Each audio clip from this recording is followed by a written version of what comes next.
You are listening to the Horse Radio Network, part of the Equine Network family. This is episode 180 of Horsemanship Radio. Debbie is out interviewing top trainers for exciting new content we're looking forward to sharing soon. But today, you're stuck with me, Ashley Winch, local wrangler here at Horse Radio Network. And we're taking a delightful trot down memory lane to revisit two incredible women whose lives are inextricably linked by their passion for horses. First up, we have Stephanie Macejko, whose journey into the equestrian world began with a simple Breyer horse. For over 25 years, Stephanie's deep knowledge and marketing prowess have been absolutely instrumental in the growth, evolution, and commitment to quality at Breyer Horses and BreyerFest. And joining her is Sharon Jantzen, who has been riding ever since her pony club days back in California, moving gracefully through hunter-jumper, eventing, dressage, and even archery, often on the back of her beloved Connemara. She's even applied her dressage skills to Arabians and is now exploring those same principles on a Rocky Mountain horse. Get ready to hear more about their enduring connections to the horse world.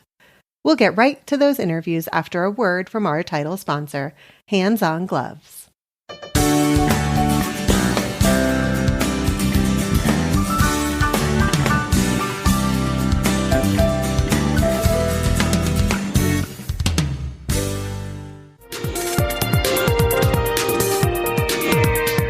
Well, I'm sitting here today with Jay Michelson of Hands On Gloves. And we were talking today about the horse that has sensitive skin, or the animal that has sensitive skin, Jay. And I wanted you to help me address that a little bit. I know you've got some features to your products, but I know you know more about it than I do. So what do you do? What do you say to the owner that has somebody with sensitive skin? Our gloves are made from surgical grade nitrile. So that makes them chemical resistant, mildew resistant, because you can bathe with them too. They're made to get wet. But across the board, there's no latex in them. So it's great for any animal, any people that have latex issues. There's no latex in it. They're just your hands. And if you have a thin-skinned horse or dog, they're cats, other animals. There are many animals that don't like to be touched in certain areas. But having the gloves on, it's just your hands. You get immediate feedback if you get to an area of that animal that is sensitive. And you can apply less pressure in those areas, and you can apply more pressure in the other areas. We have professional grooms that work from us. They groom for Olympians across the board, and these guys are phenomenal. And they did a study on mainly thoroughbreds, thin-skinned thoroughbreds, and they found out that most people are grooming too light. Oh, interesting. They're tickling the horses, and went in and applied just a little more pressure, and the horses loved it. And so that's kind of some of our experience with it. We have all kinds of animals and experience with that. I think you can throw these in the wash machine. Am I right? You can. Next time you bathe your animals with them, use the gloves. A little bit of soap suds up all the way. And what we do after we bathe our animals with them, we rinse them off, hang them out to dry, and they go back to new. You can throw them in the washing machine. Just don't put them in the dryer. Just throw them in the washing machine, hang them out to dry, and they go back to new. Well, Jay, how do people find out about you? handsongloves.com. Stephanie Macejko is the Vice President of Marketing and Product Development at Breyer. From earliest memory, Stephanie's known a passion for horses that steered her personal and professional lives. And it all started with a Breyer. Now, for over 25 years, Stephanie's extensive horse world knowledge and marketing sense have been assets to Breyer's growth, evolution, and commitment to quality. At Breyer, Stephanie oversees a wide-ranging responsibilities, including BreyerFest, social media, direct-to-consumer e-commerce sales, and collectors programs, plus relationships with horse owners and the artists. Besides riding, Stephanie will be personally in the saddle at BreyerFest opening ceremonies, welcoming her fans. She also is a competitive runner, and she runs triathlons. Last summer, Stephanie completed her first 70.3 half Ironman triathlon in Maine, finishing the top 10 for her age group. Go, Stephanie. In 2021, Breyer was honored with the Equine Industry Vision Award by Zoetis in partnership with American Horse Publications, an award given annually to recognize outstanding leadership, creativity, and meritorious contributions toward positive changes in the equine industry. Well, welcome, Stephanie Macejko, Vice President in Marketing of Breyer. And there are so many questions I have. How are you?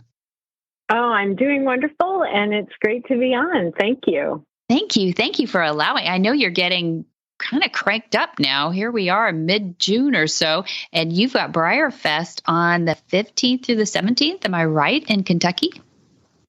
Yep, 15th through the 17th of July, and we are definitely in the thick of it right now. We have about 10 to 12 tractor trailer loads of event materials and model horses and all kinds of things that are going to be leaving not too long after July 4th. So my team is really pedal to the metal in trying to get everything organized, but we're super excited about being back at the Kentucky Horse Park for the first time since 2019 because of the COVID situation over the last 2 years. Right. COVID set it down, but you didn't set it BreyerFest down. You went online, which is pretty cool too.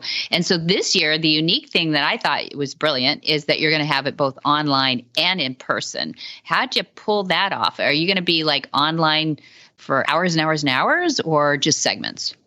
No, what we're doing is, so when we had to pivot it was actually about March, beginning of April of 2020, when COVID first started, we said, okay, how can we take all the great elements of BreyerFest, all the introduction of the different horse breeds and the horses that we've made models of, and workshops and seminars on everything from painting model horses to making miniature tack and all of those things.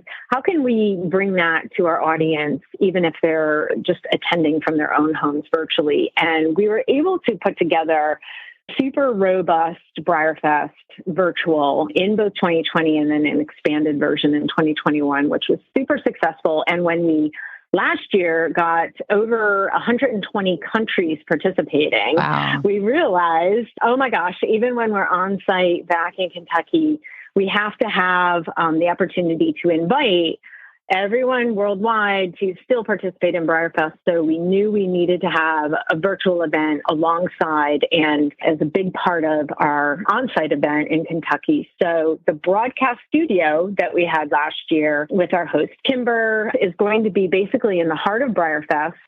And we'll have roving reporters and camera people all over the event, covering everything from our model horse show to the autographs and meet and greets with the real horses that we'll be introducing at BreyerFest. We'll also have coverage of our live auction. And then we have an evening spectacular featuring Sylvia Zerbini. And all of that will be something that if you're not able to make it to Kentucky, you can still buy a ticket to our virtual event and still feel like you're a part of everything that's happening in Kentucky this year. That is so cool. So before we get off, I want to find out, how do we do that? How do we go online and get that? Now, everybody go get a pencil because you're going to have to write this stuff down. Because if you're stuck in, Hawaii, oh darn, you're going to want to know how to get on there. And I don't want to have Sylvia Zerbini did an event here too at Flagstaff Farms. We're in Solvang, California, so long way from Kentucky. She gets around and she did a beautiful job. She's so kind to her horses. They love her. So people need to get there and see her in person if you're anywhere near Kentucky, which could be Florida or California, get there. So it's going to be fun. I'm so jacked about what you guys have done over, how long you're 33 years? For BreyerFest, it's 33 years. For Breyer model horses, it is, I think we're in our 73rd year. Yes. So it is really amazing. Breyer started, 72nd, that's right, because Breyer started in 1950. And so what's really cool about BreyerFest is we get lots of families that come, whether they're there because, oh my gosh, we want to be there for the Breyer models, or, oh my gosh, we want to be there for all the equine entertainment, or, oh my gosh, we want to be there because the Kentucky Horse Park is beautiful and we want to have a day with our family in the country. It's been the perfect location, and we get lots of generations of families who, like moms or even grandparents who had Breyer as a kid, from the 50s, 60s, and 70s, now sharing it with their kids and grandkids. And so it's a real hands-on with horses family type festival. So it's something where if you just have an interest in animals or especially a love of horses, you're going to have a great time because you have so many things going on. How could you miss anything with horse in the name? So did you go to BreyerFest when you were a kid? Funny enough, I was graduating college the first year BreyerFest was held, and my friend Tanya and I actually did go to Kentucky and attended that very first BreyerFest, and it was really, really fun. Yeah, was it? Was it as fun as you expected? To blow your mind? Well, it was. It was very interesting because it was very, relatively speaking now, certainly very small. There were maybe 500-600 people total over the course of, I think it was 2 days, maybe. There were some workshops for model horse related things like making miniature tack, as I mentioned, or model horse showing. I believe there was an auction that year. And there was a celebration horse, but the horse wasn't actually there. That was Bruce Davidson's Dr. Peaches. And so there were all these different little activities and things that was really interesting to see and really fun. And at that time, actually, that was held during the summer. And then I eventually ended up working for the American Horse Shows Association in New York City in their marketing and PR department. And funny enough, Breyer I believe it was 1991, the second year of BreyerFest, became a sponsor of the Junior Equestrian of the Year Award at AHSA. And I got to attend BreyerFest then on behalf of AHSA and the sponsorship. So my history with the event does go back to the very beginning. And when I joined Breyer after working at the HSA for several years and whatnot, there was an opportunity for an editor of Just About Horses magazine, which is the Breyer publication. And I applied for the position and came on board here. And within my first 6 months of working on the magazine, suddenly I was in charge of BreyerFest as well, which was a surprise. But it was really kind of fun. And so for my first guest at the time, this was in the 90s, I tracked down John Lyons, and we were able to have his famous Appaloosa Brightsip be our BreyerFest model that particular year. So it was really fun. But yeah, my personal history does go back a pretty long time with BreyerFest. Yeah, to your credit, it's really grown and it's really become such a, now international force to be reckoned with, which is really fun. But certainly it's just on the tip of the tongue of anybody who knows what Breyer is. And as you said, it's been around for 70 years too. So let's get into the theme a little bit and what people will see when they get there too. So what's the theme this year? Prost, which means cheers in German. So every year we've done everything from a Denim and Diamonds theme to a Hollywood Heroes theme to horse heroes off to the races. We've done so many different types of themes, but we've also done several countries like British Invasion and Viva la France and whatnot. So we this year decided to go with the German theme because, of course, there are some fabulous German warm bloods and the Black Forest horse, which is a really unique German breed. And our celebration horse this year is actually a German riding pony. And Bridget Everell, who sculpted many of Breyer's well-known dressage horses, such as Totalis and Salinero, the model that's being used for BreyerFest for Nicholas. Yeah. So we're really excited because it's a debut of a new sculpture, and it's a German riding pony. And Lauren Chumley, who trains him, she is just really great to work with. She also rides Avatar's Jazzman, who's a Morgan that's coming to BreyerFest and is a Breyer model. So she's worked with a lot of these breeds that are a bit on the smaller side, but super athletic and really fun to work with. So with our German-related theme, of course, we have the horses. We have a beer garden that's going to be at BreyerFest. We also have musicians and dancers. So what we try to do is at the event, there, of course, the most important thing are horses and model horses and lots of activities associated with them. We also have pony rides and a petting zoo, and we have jump offs for kids. We have hundreds of kids who participate in like a jumping event where they themselves are doing the jumping. Yeah. But then we also have a theme that then we have elements of the event where it becomes really fun to celebrate whether it's a particular country or culture or what have you. So we're highlighting Germany this year, and it's been super fun to pull together all of the different elements for it. And you're going to be riding, I heard, too. So what saddle do you put up? And what kind of Breyer live Breyer that you're going to be on? What do you ride? Well, actually, I am, my partner for, I would say, I think little Ricky Rocker had come to BreyerFest for 17 years, believe it or not. He was a Leopard Appaloosa, who we also had made a Breyer model of, and his owners from Ohio, the Georgies, were always super generous and let me ride Ricky in every opening ceremonies. And at the age of, I'm trying to think, he was somewhere in his mid-20s. He did cross the Rainbow Bridge last year. So I'm not sure, actually, who I am going to be working with this year. Hey, so stay tuned. It'll be a fun surprise. Well, we're excited. We've got one little interaction that you and I have been working on, too, is we're having an event here in a week here. We're actually June 17 and 18, and it's called The Movement. It's our 5th annual. So we got a ways to catch up with, but we're proud of our 5th annual, and we'll have kind of representation from 3 Breyer horses here, because we will have Checkers live and in person here, who's Mark Bollander's mountain trail champion. They've won 3 world championships. And so he's going to be, I think he's going to bring some Breyer checkers too, because we're going to have a little silent auction. We also have Templeton Thompson. Tempe is coming to sing for us from Nashville on Friday night. So that's our Saturday night kind of special like you guys have. But Tempe owns Jane, and some people will know Jane as a Breyer horse as well. So we've got a NIB, a new in the box Breyer that she's going to sign. And then the last one is our ancient and wonderful 29-year-old Shy Boy, who was a Breyer in the 90s. He's doing so great. Stephanie, you would be so proud of him. He just looks shiny, and I saw him kicking and farting the other day. It was just wonderful. Yeah, he still loves everybody and all the attention. So we have got a Breyer of his as well, and Dad will sign that for him, of course, Monty.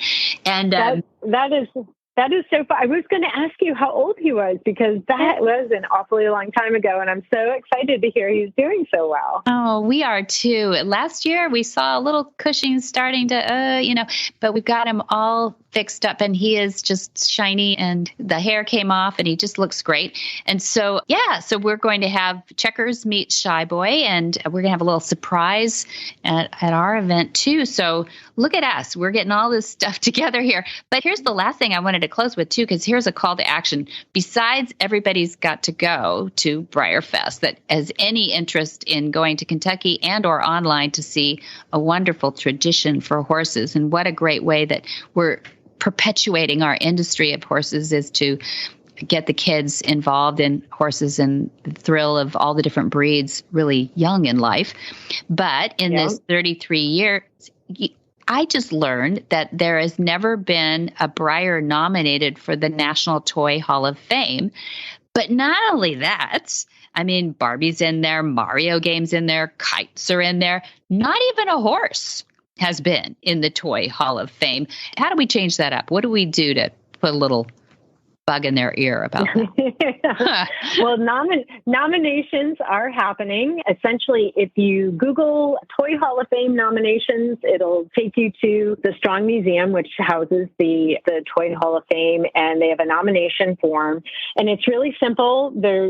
You fill out just a few things, and then there's a box where you put in why you think Breyer would deserve to be in the Toy Hall of Fame. And of course, from our perspective, so many of us have been inspired to be a part of the horse industry because of Breyer. I mean, I actually was one of those kids who, growing up in Stratford, Connecticut, I didn't really have horses right in my backyard because there really were no farms. I had to go out to Easton, Connecticut, and a couple of other areas that were a little more country. So while I loved horses, my mom satisfied that by getting me Breyer Horses. Yeah. And so that really sparked that. And of course, reading, and I started drawing horses and all that.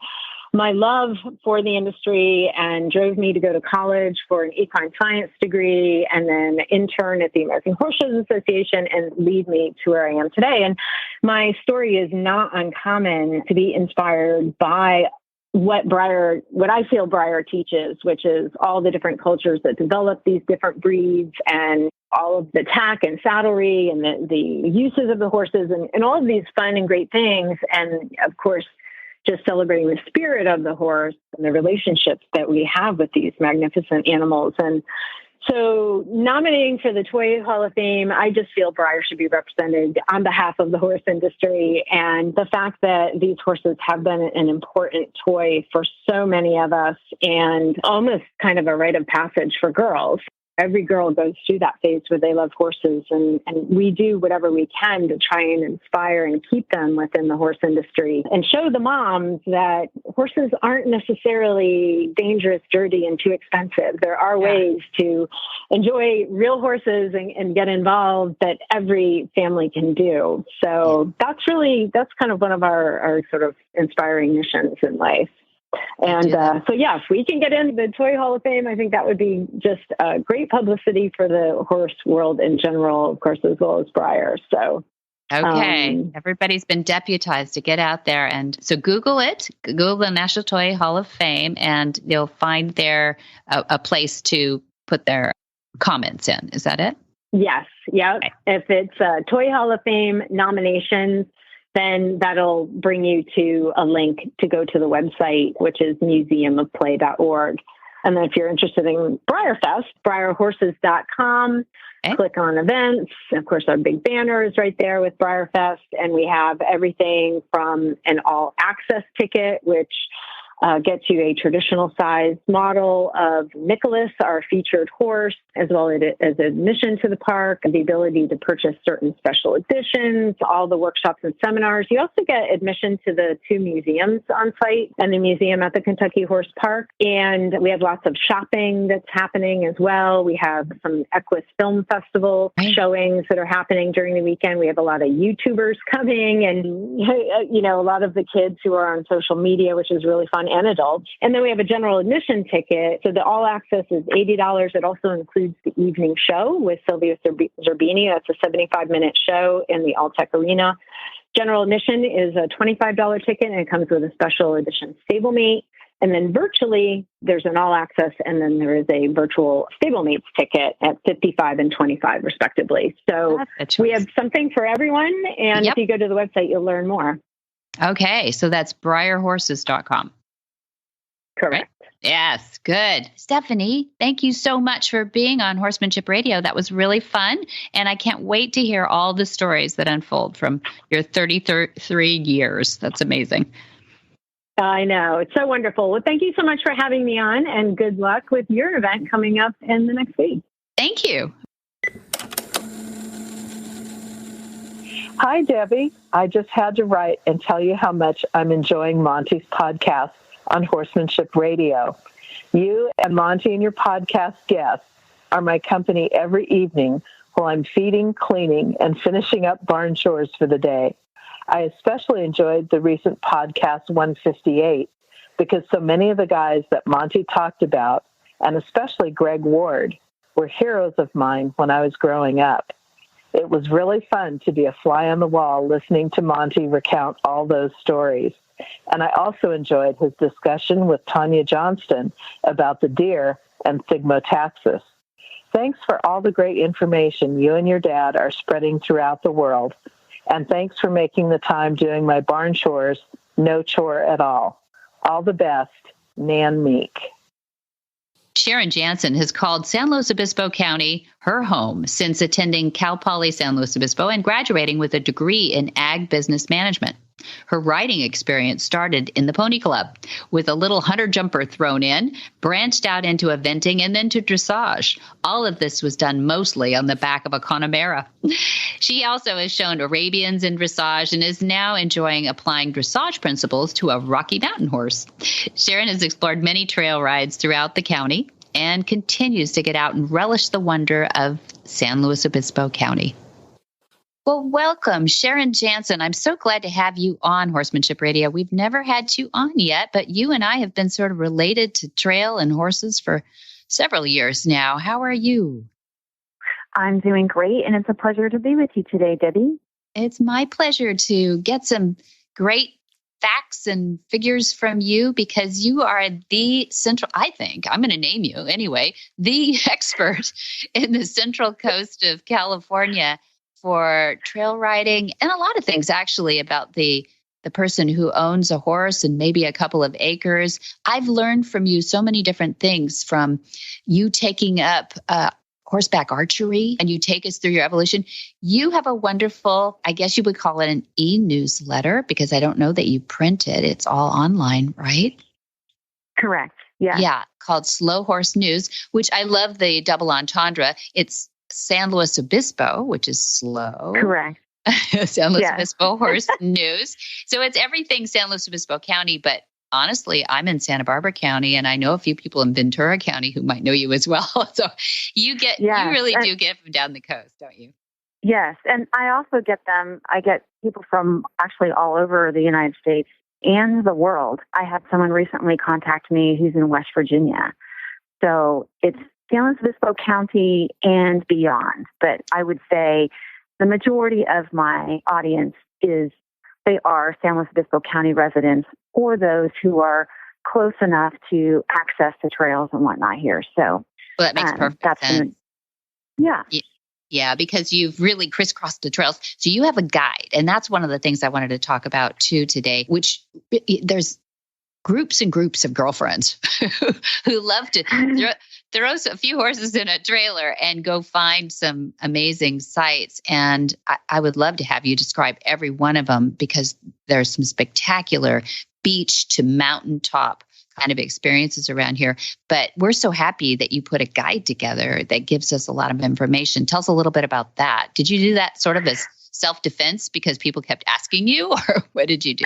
I saw it as a need. I saw that there are a lot of people in this county who wanted to know where the various trails are. And fortunately, I'm very well connected to my friend Beverly Poorman, who is part of the Slow Post, so San Luis Obispo Outdoor Trails System.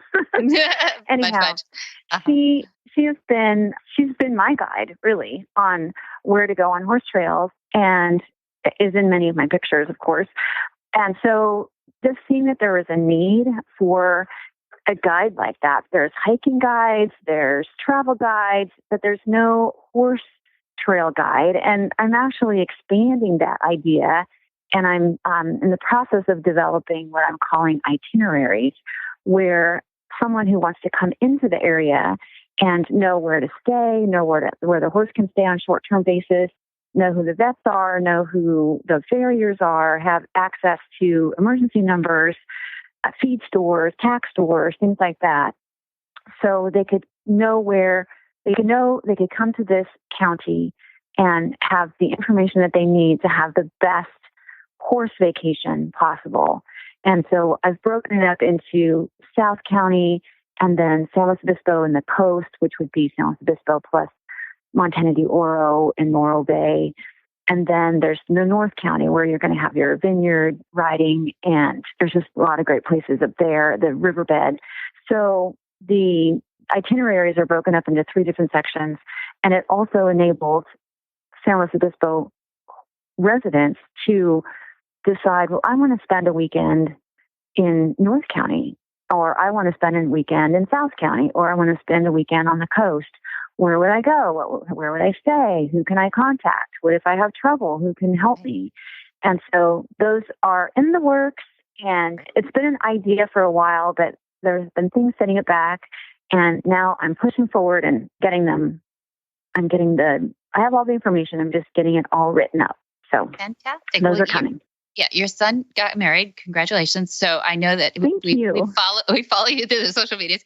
And now that you've got that past you could get to work on this. It sounds so much fun. And it's a great inspiration for other areas. If you're listening to this from Vermont or something, you might just look into see. And we do have a lot of people come out here, even with their horses as a destination spot. So I'm sure that's super helpful. Another thing that I wanted to talk to you about is because you're such a horse girl, and we read your introduction as Rocky Mountain horses and Connemaras and seahorses.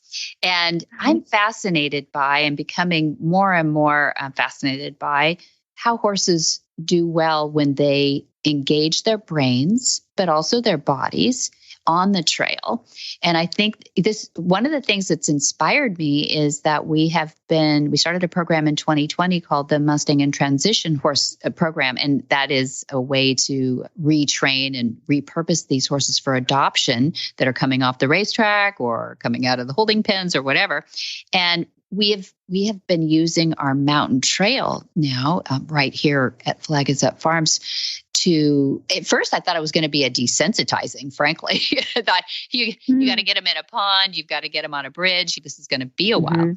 But it turned out that they are so engaged that they go out there excited, but pretty soon they kind of knuckle down and they get fascinated by the obstacles, I guess. And these are horses that are out in the pasture. I'm not talking about stalled horses that don't get out at all. I'm talking about that's the first thing we do is turn them out in the pasture to be a horse. So I would love to hear about your experiences about watching horses become horses again when they get out on the trails. Yeah. So I grew up in Palos Verdes, and just to get to the arena, we had to ride the trails. And Palos Verdes is a hill, similar, not to the Central Coast, where there's not a lot of flat land. And so our horses, just to get to the arena, had to go down a really steep hill and then, of course, come back up that on the way home. And so trail riding was just a part of life. And I rode an hour to Pony Club, had a 2-hour Pony Club lesson, and rode an hour home every Saturday, gleefully doing that. And so coming here to the Central Coast and seeing all the variety of trails that we have, and you're right, there's ocean trails, there are vista trails, there are more backcountry type trails, there are vineyard riding. There's such a variety of things.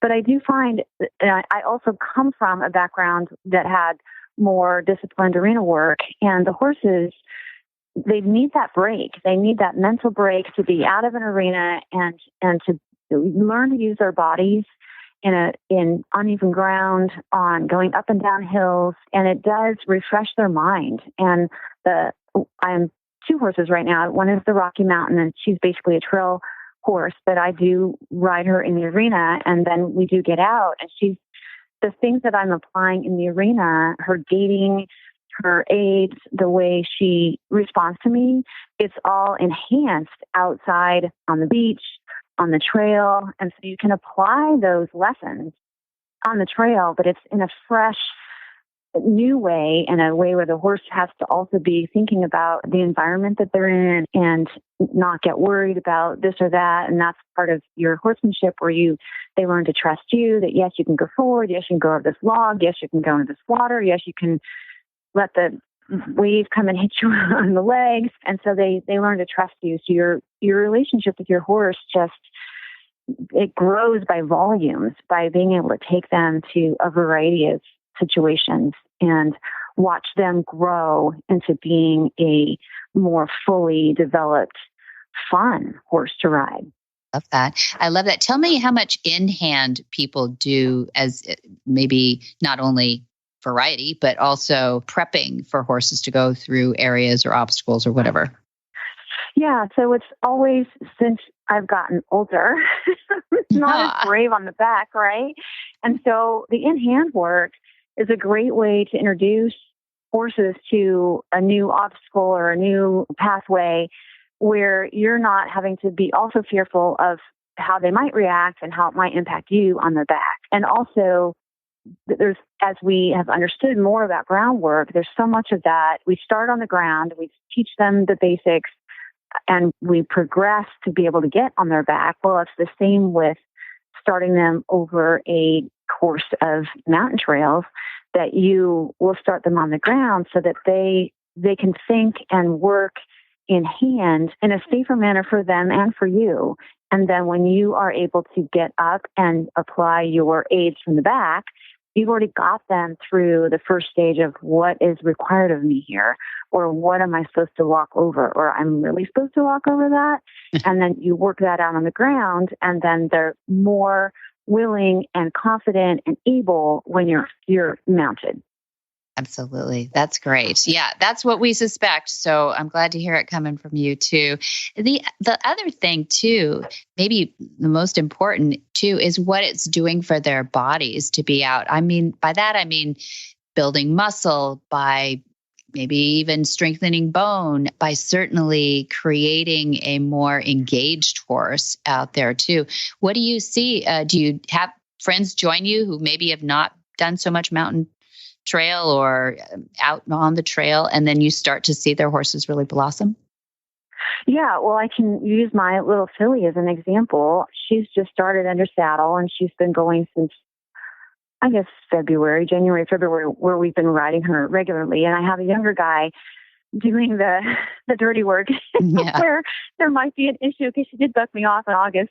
Yeah. Anyhow, I did a lot of groundwork and then got him riding her. And so he takes her out on the trail, and just watching her top line improve, her back muscles improve, her manner of going, where it improves her balance. And then also long, slow distance work. That's always going to be good for just keeping those bones nice and dense.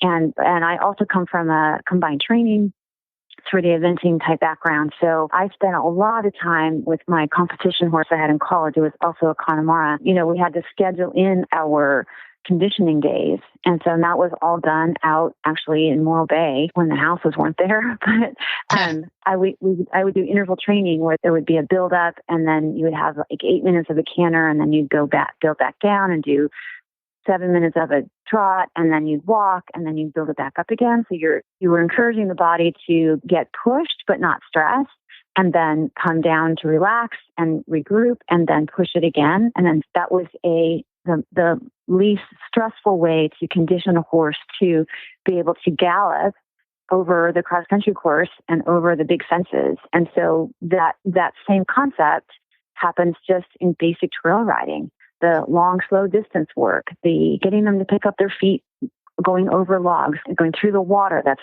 swimming is a great exercise for them. Yeah. So all those things, the balancing, the muscle building, the brain development, and people have responded really well to the story we did on the mountain trail horse. And this is a new up and coming idea that you can actually have an arena and have these obstacle courses planned out, and use it as training, use it as just a way of getting outside. It's just another focus, and the benefit people are starting to recognize as being really a great benefit. Yeah, I think so too. I don't know if it's just our aging horseback riding demographic. I don't think it is, though. I think it's just us getting wiser. Actually, I think in some ways it's us challenging ourselves to not just be a trail rider. In other words, it's not selfishly just for us to get out while the horse moves your body around. It's actually kind of a challenge and exciting, and for our horses too.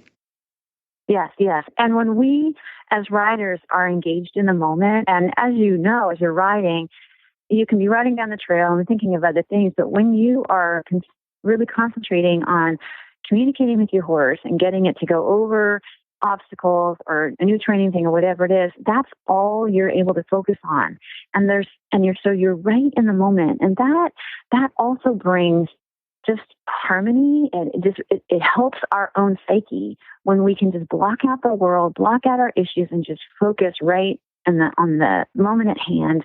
And so the mountain trail course is another way of riders experiencing that, just being so focused on the moment that all their other cares they're just gone. Yeah, absolutely. That's why we do call it therapy, right? But last thing, just because you've got so much depth, and this is maybe just off the top of your head, what's one do on the trail and what's one don't? Maybe start with the don't. What's the don't and the do? you have to be courteous of if you're riding with others or if you're coming up to other riders. Just be aware of how your horse is impacting others. So if you're needing to trot or canter by, you're going to, that energy of your horse, because horses are herd animals and they don't want to get left behind, that energy can really wreck somebody else's day. Mm-hmm. And so you don't want to be running past them, or even if you're in a group and your horse is going faster, that you're always going up against that horse in front of you, or you have this big space and you're leaving horses behind. So just being aware of your spacing and how your horse's energy is impacting those horses around it. That's good. So that would be a don't do that. And probably the best one would be make sure your horse is in condition. And of course that takes going out on the trail, but you wouldn't want to tackle something like the Pismo Preserve, although it's a beautiful ride. It's all pills. And so if your horse is not fit, then that's not going to be good or enjoyable for the horse or for yourself. And so make sure that your horse is fit, taking on slower, longer, less variable grade trails to start with, and then build up so that you can do things like the Pismo Preserve. That's brilliant. Yeah, that's so good. And people can just imagine what that looks like. It's a lot of hills and a beautiful vista and a beautiful scene. Yeah, that's wonderful. Thank you, Sharon Jantzen, for being on Horsemanship Radio and giving us so much good background. We'd love to have you on again. Well, Debbie, it was my pleasure to be here, and I've enjoyed my day.